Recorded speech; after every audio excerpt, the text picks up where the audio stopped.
Have you ever felt like you're working harder and harder, but falling further and further behind? Like the system is somehow rigged against you? Well, you're not wrong. Today, we were going to pull back the curtain on a hidden force that has been silently widening the gap between the rich and the poor for centuries.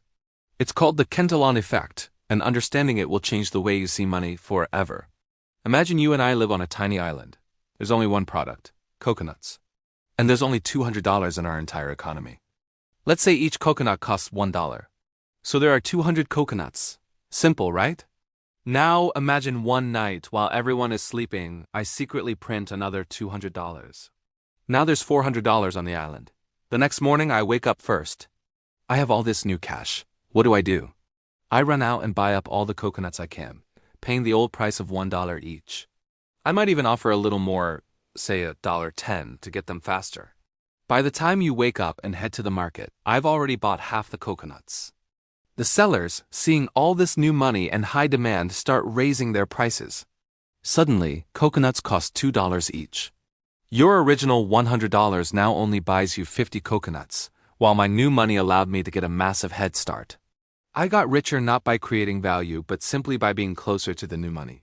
This, in a nutshell, is the Cantillon Effect. The concept was first described way back in 1755 by an Irish-French economist named Richard Cantillon. He noticed that when new money is introduced into an economy, it doesn't spread out evenly and instantly like water in a bucket.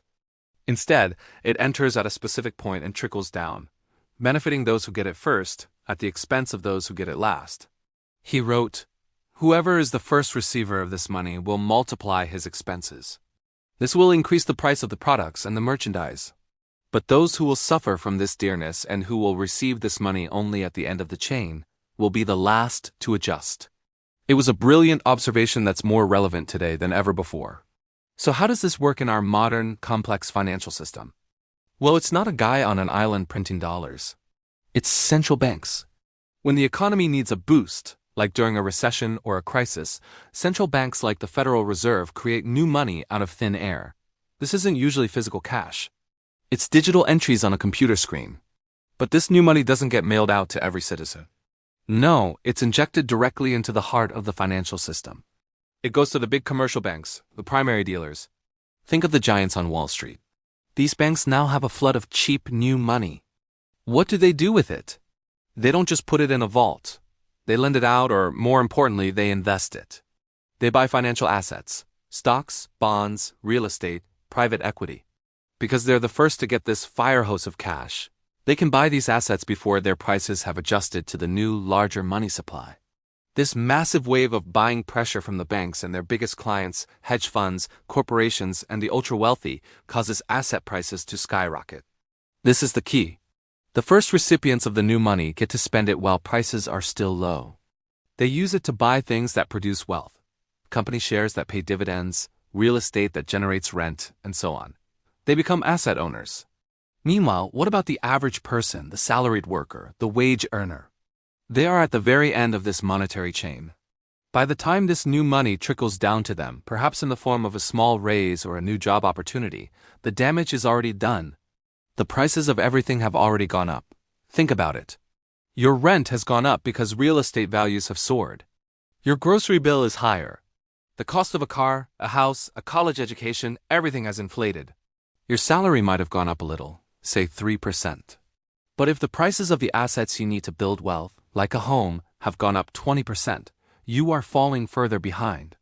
Your purchasing power has been systematically destroyed. The new money reached you last after it had already bid up the price of everything you want to buy. The asset owners got richer, not just in nominal dollar terms, but in real purchasing power.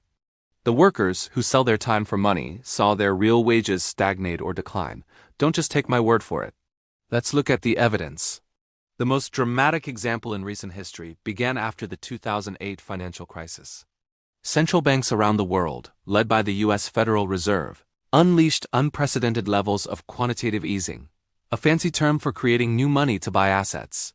From 2008 to 2014, the Fed's balance sheet exploded from under $1 trillion to over $4 trillion. And what happened? The S&P 500 stock market index more than tripled. Luxury real estate in cities like New York and London boomed. Fine art, classic cars, high-end watches all went parabolic. The wealthy, who owned these assets, saw their net worth explode. Meanwhile, for the average American, it was the decade of wage stagnation. The real median household income barely budged. Then came 2020. The response to the global pandemic put this entire mechanism on steroids. In a single year, the U.S. money supply, measured by M2, increased by an astonishing 25%. It was the largest one-year increase since World War II. The Fed's balance sheet nearly doubled again, soaring towards $9 trillion. And what was the predictable result? The stock market, after a brief dip, went on one of the most ferocious rallies in history. Housing prices had their biggest boom ever recorded. Cryptocurrencies, commodities, you name it, everything went up. The result of this decades-long process is a staggering wealth gap. According to Federal Reserve data, as of 2023, the top 1% of Americans now own over 30% of the country's wealth. The top 10% own nearly 70%. The bottom 50% of the population? They own a mere 2.5% of the nation's wealth. This isn't an accident. It's the mathematical outcome of a system where new money flows to the top first, inflating asset prices for the owners, while devaluing the wages and savings of everyone else. It is the Cantillon Effect playing out on a global scale. In the digital age, this process has accelerated dramatically. Transactions happen at the speed of light. High-frequency trading algorithms can execute millions of orders in a second. When the central bank announces a new policy, this new liquidity can be deployed into the asset markets almost instantaneously. The time lag between the money creation and the asset price inflation has shrunk from months or years to mere minutes or seconds. This makes it virtually impossible for the average person who gets their paycheck every 2 weeks to keep up. The digital age has supercharged the Cantillon Effect, making the front-running game faster and more brutal than Richard Cantillon could have ever imagined. So the big question is, what can you do? It can feel hopeless, like you're a pawn in a game designed for kings. But acknowledging the reality of the game is the first step to learning how to play it. Complaining about the system won't change it. The key is to change your own strategy. You have to stop thinking exclusively like a worker and start thinking like an owner. A worker trades their time for money. An owner trades their money for assets that generate more money. Your goal must be to move yourself closer to the source of the new money.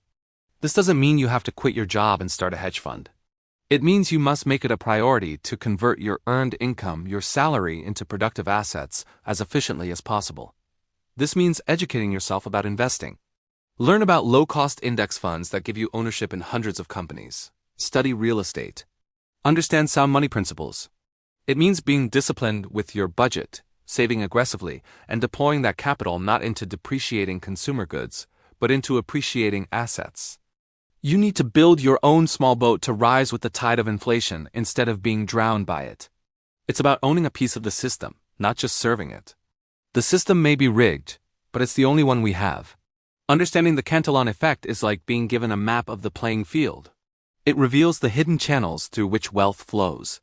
For centuries, this knowledge was the privilege of the financial elite. But today, it's accessible to anyone willing to learn. Don't let your labor be devalued and your savings be inflated away. Start your journey today to turn your hard-earned cash into a portfolio of assets. Think like an owner. Act like an owner. And secure your financial future in a world where the money printer never sleeps. Thank you so much for watching. If this video opened your eyes, please hit that like button and subscribe for more content that empowers you with financial knowledge. Let me know your thoughts on the Cantillon Effect in the comments below. See you in the next one.